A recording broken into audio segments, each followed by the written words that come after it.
Welcome to Sustainable Packaging with Corey Connors. Today's guest is Mr. Oliver Campbell, who is the director and a distinguished engineer at Dell. How are you, sir?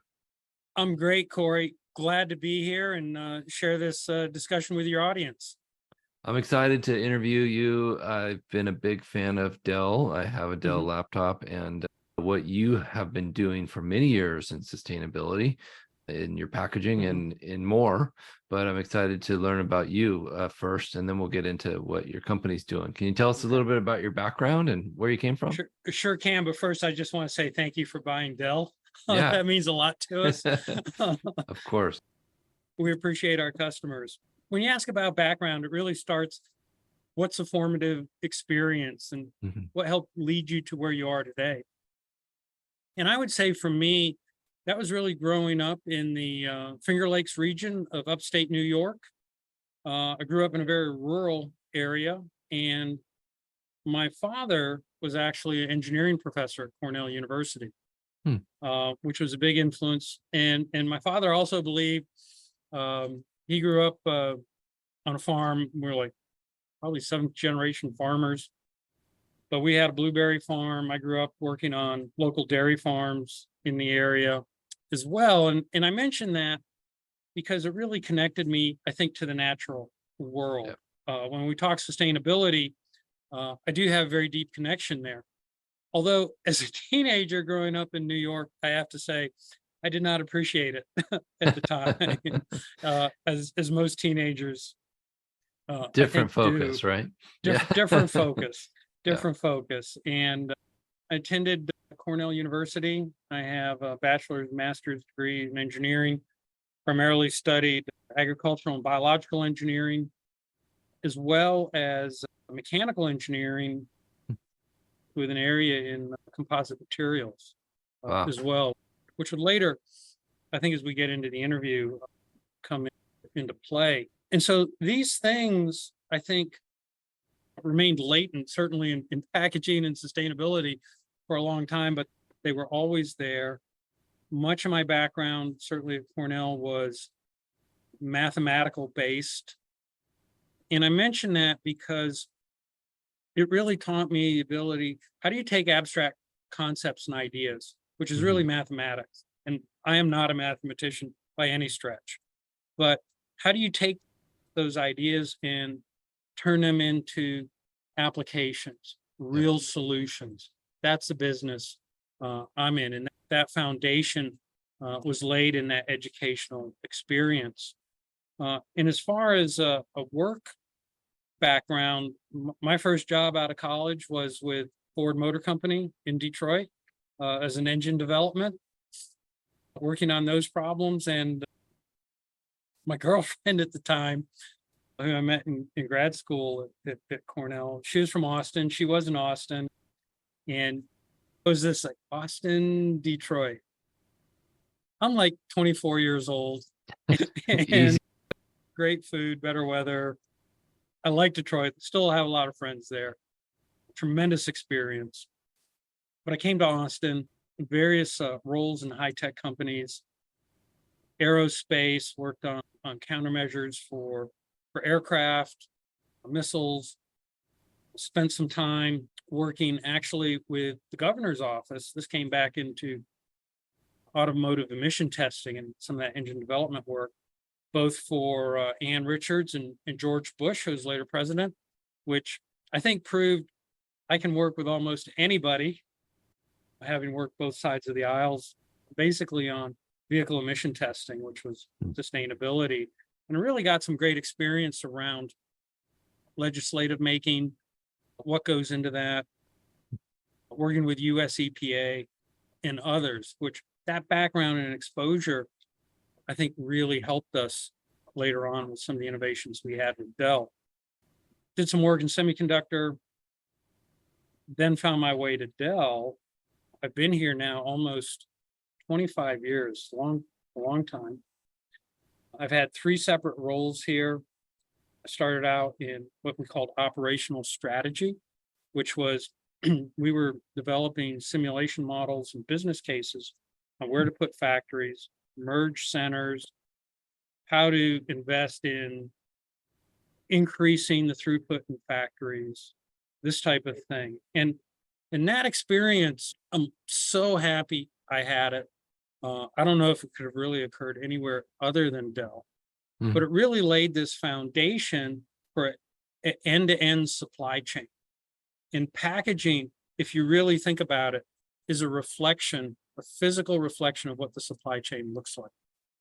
And my second job here was actually running some of the facilities we put in from our business cases. Oh, The saying about eating your own dog food, I got to do that. And it's a left brain, right brain type of thing.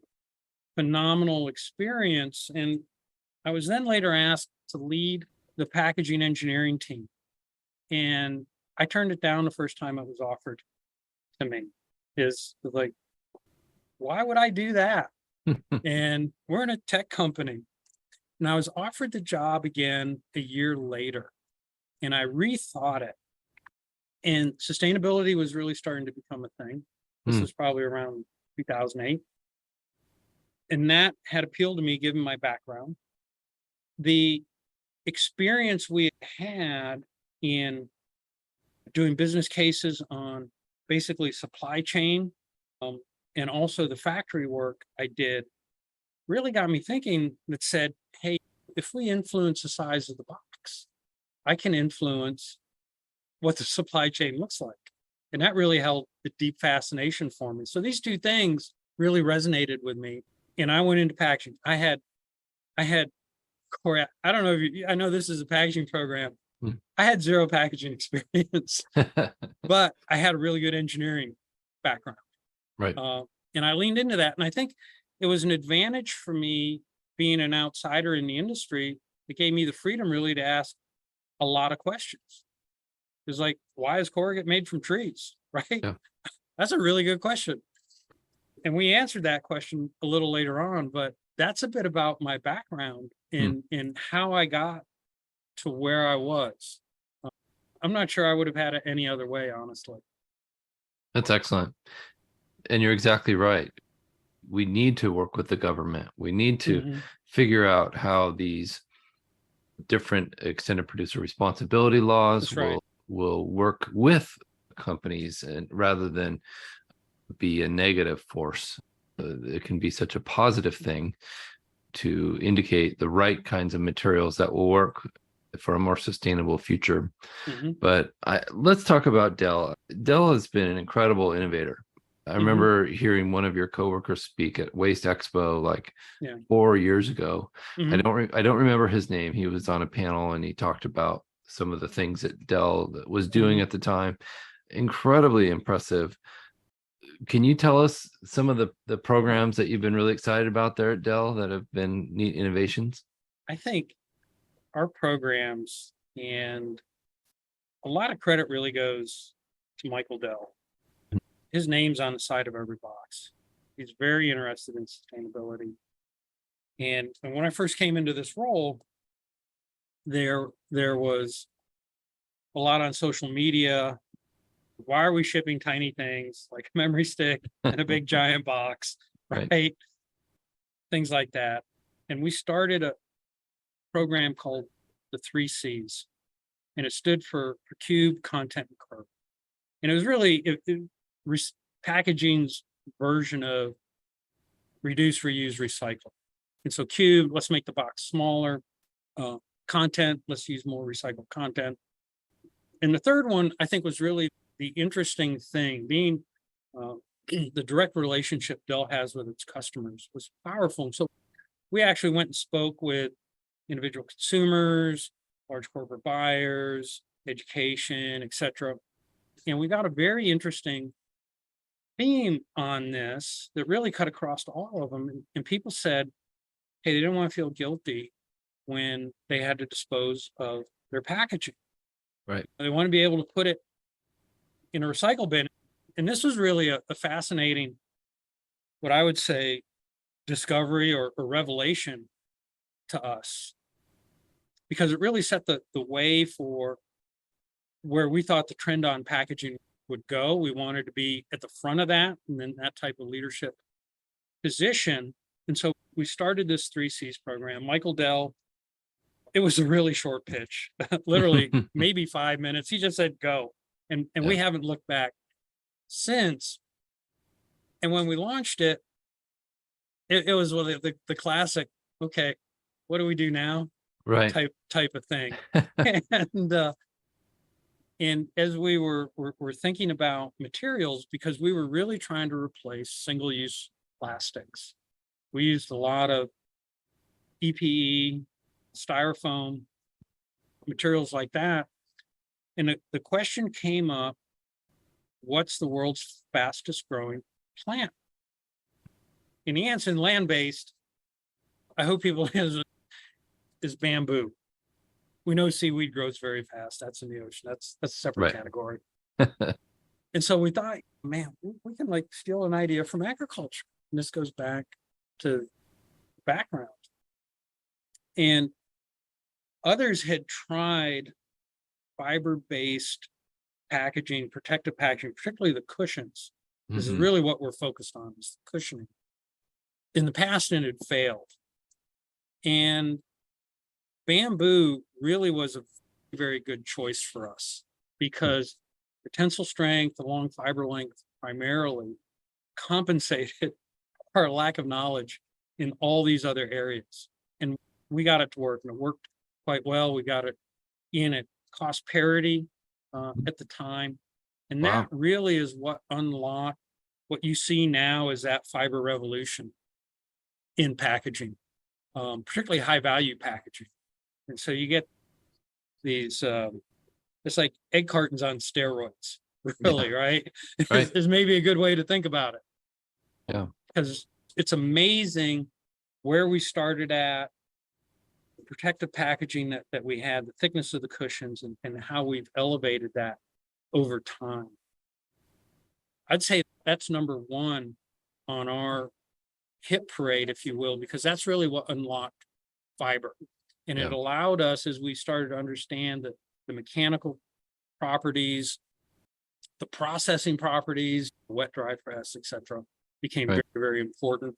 How we do blends. I think we're the first with a blend on bamboo and bagasse sugarcane pulp, which gives a very nice feel. Much of this has been widely copied through the industry. And that's been very gratifying to see. And so we've done other work in wheat straw, which came about, why do we use trees? So we answered that question. We looked at wheat straw.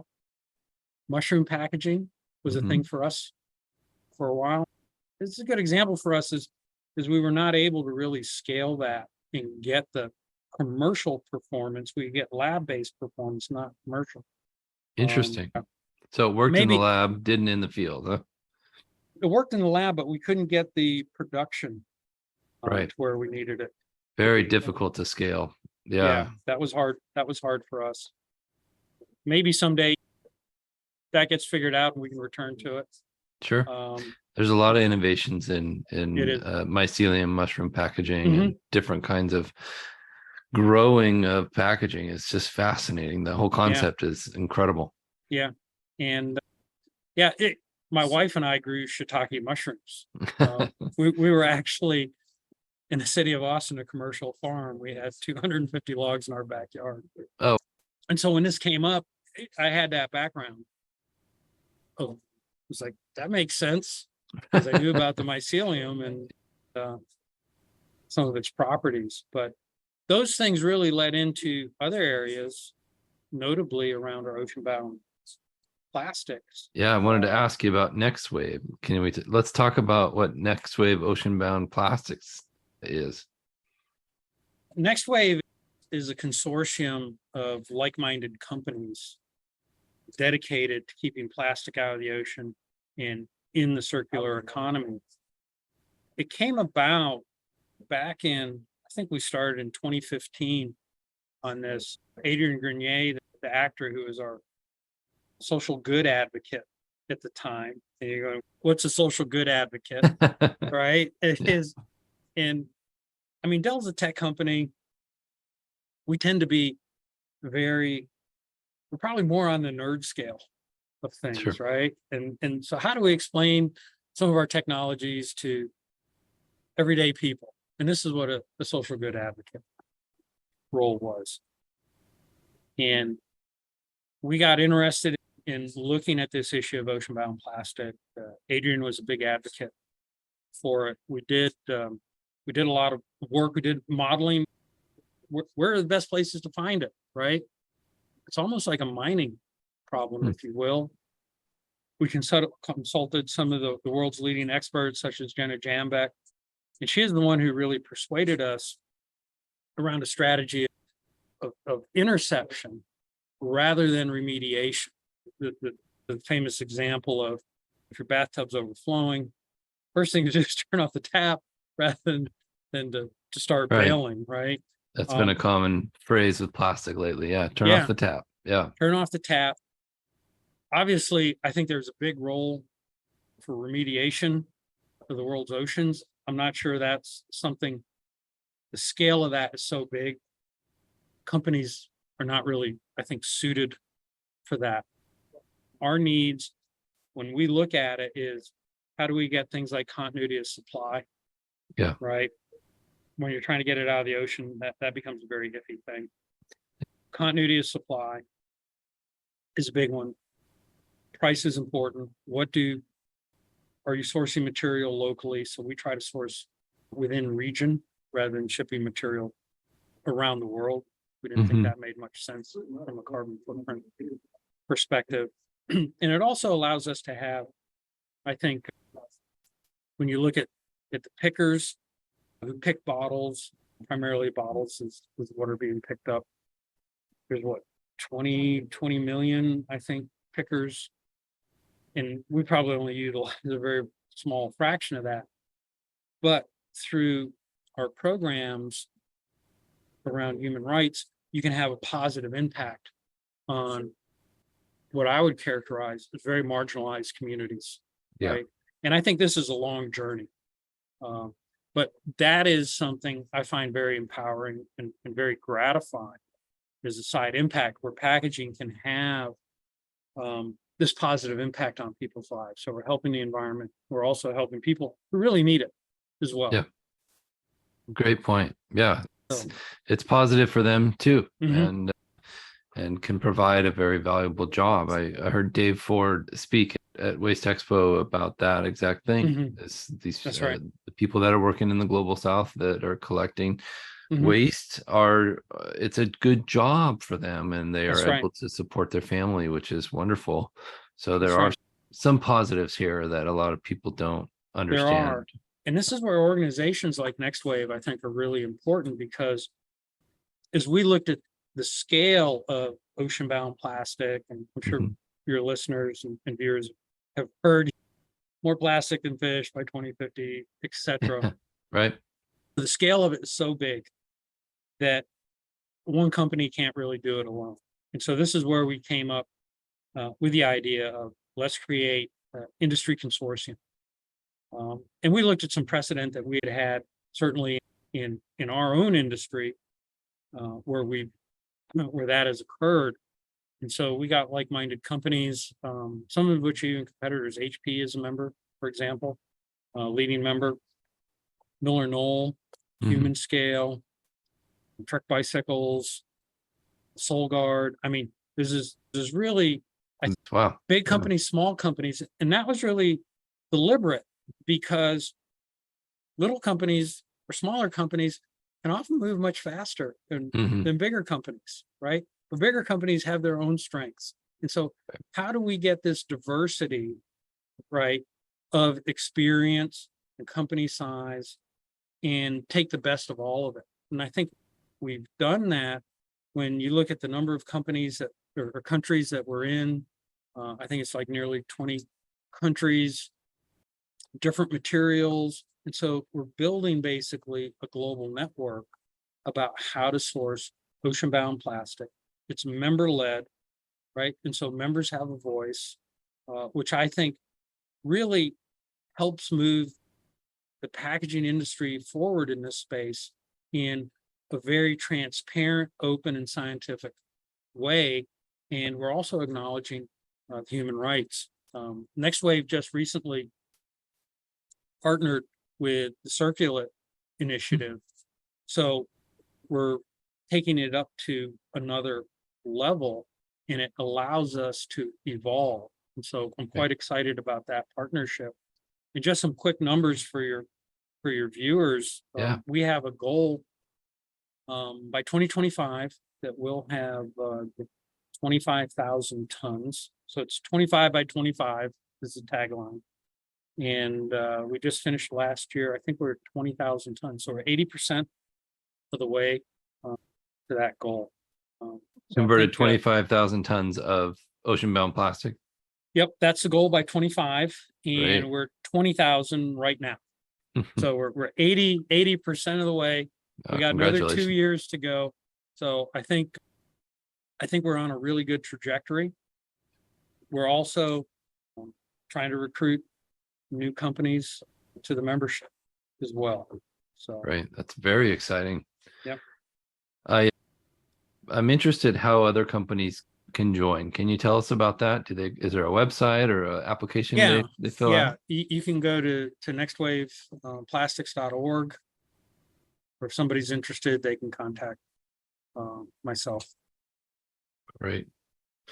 Before we started the show, you were showing me a sample of your new packaging. I think we got to show the audience this. If you're listening, I'm sorry, I'll do my best job to describe it here with Oliver. But Okay. Can you show it to us and talk us through the engineering that went into it? Yeah, let me show you the packaging first. This is on our new, I don't know if the viewers can read that. I can't read that, but it says this packaging is made from 100% recycled or renewable materials. Awesome. And this goes to our Dell's 2030 packaging goals. So we have a packaging goal by 2030, 100% of our packaging will be made from renewable or recycled materials. Mm-hmm. And our ESG annual report just released 2 weeks ago. We're at 94.5% of the way there. Congratulations. So the team, I have a fantastic team of packaging engineers. But this is our new Latitude packaging. It looks kind of simple. There's a top cushion. Craft molded pulp. Yep, molded pulp. Is it the bamboo base that we spoke about? No, this does not have the bamboo in it. And then we have a bottom cushion, which I'll take this apart. You can see here's the cushion. Wow, a lot of engineering there. Yeah. And yeah, this was developed in record time. We had over 20 different platforms. So these are notebook products that we were developing simultaneously. We did that in record time. And it could not have been done without the finite element analysis simulations we had done. And so we did the packaging I just showed you, we did over 50 simulation runs. And what we're doing, we're simulating drop tests. Right. So we do our drop testing virtually. And then when we go into the lab, it's really with the expectation that we validate what the model is. And so that allowed us to do designs in parallel very quickly overnight. So the team in Asia would be doing something, then the team back here in the US would do it at the same time. So it went very fast. And I really think that's the future for a lot of packaging, is how do we do things more in simulation than rely on physical testing. And so that packaging has been very well received, 2030 compliant. Product protection on it has been outstanding. That's something we haven't covered in this show yet, is prototyping and testing and prototyping and testing, and how much material and energy and time that can take. So doing this virtually sounds like an incredibly sustainable way of doing things. It is. I mean, when you think about just lead time for tooling and development schedules are compressing, if you got to make more than one or two sets of development tools, you're probably not going to make it. Right. And You'll miss And the shift window, right? Yep. yeah, and we can probably run, depending on the complexity, anywhere from 6 to 12 simulation runs in the time that it make us get us a set of tools. Incredible. So, Well done. and that really came out of the fiber development, because fiber is a non-elastic material. There are not cushion curves for fiber. And this is really what drove us into simulation. And the characterization testing that we had to do was, I'll just say this, was not easy, but once we had it, turned out to be very accurate. Fantastic. Well, congratulations. Sounds like your team's doing amazing things. Mhm. Anything else that you wanted to tell us before we end the show here? I think when we look at the future of packaging, where is packaging going? Yeah. I think this is an extremely exciting time to be in packaging. So growing up, I never could have predicted I would have been in packaging. Right. But when you look at the environmental challenges, people understand packaging, the impact that mismanaged waste, packaging waste in particular, Yeah. has on the environment. And this is really where a lot of application, I think, is coming in. So I think there's going to be more disciplines coming into packaging, from chemical engineering, mechanical engineering, to help solve these problems. And the packaging engineer, I think, is in a great position about how you pull in all these other disciplines to solving packaging challenges. I think fiber, I spoke at the International Molded Fiber Association. I gave a keynote there last fall in San Antonio. That industry is growing. Its CAGR, I think, Corey, of something like 7 or 8%. So phenomenal growth. Amazing. Amazing. Yeah. We don't see that slowing down. Our packaging strategy is primarily built around fiber and eliminating single-use plastics where we can. And then I'd say the third trend would be information. So what we see is information about packaging becoming as important as the packaging itself. So what do I mean by that? So what I mean is when you look at all the new sustainable reporting requirements in the European Union, EFRAG, so companies' financial reports now have to include the sustainability aspect to it. And packaging for us is part of that. How do we pull all this data about all the packaging we produce for hundreds of products? How do you combine all of that? How is your data collection process robust enough to pass a assessment audit, so on the quality of data? We have regulations in many countries, and it seems to grow every week, reporting from the UK, Spain, Italy, packaging improvement plans in Australia, marking plans in Korea, another improvement plan in Singapore, India. I can just go on and on. Yeah. How do you collect all this data around packaging? And so data strategies around packaging, I think, is becoming critical.